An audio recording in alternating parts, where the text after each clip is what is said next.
Всем привет! Сегодня будем разбирать такой вот Lighting USB переходник. Я его купил буквально через неделю, он у меня сломался. То есть вот такой вот, есть такая проблема. Вот он шатается. Сегодня его разберем, посмотрим, что там внутри. Здесь видно, что когда шатаешь, он ходит, то есть в другую сторону. То есть не единое целое, а из двух частей состоит. Внутренняя часть и внешняя разделены. В принципе, это плохо. Сейчас посмотрим, разберем и посмотрим.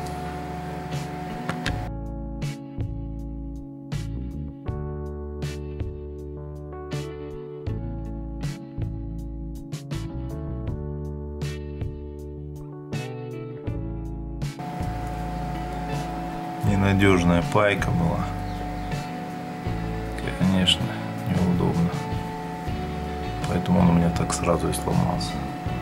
Короче, никому не советую такую вещь покупать. Ломаются они довольно-таки быстро.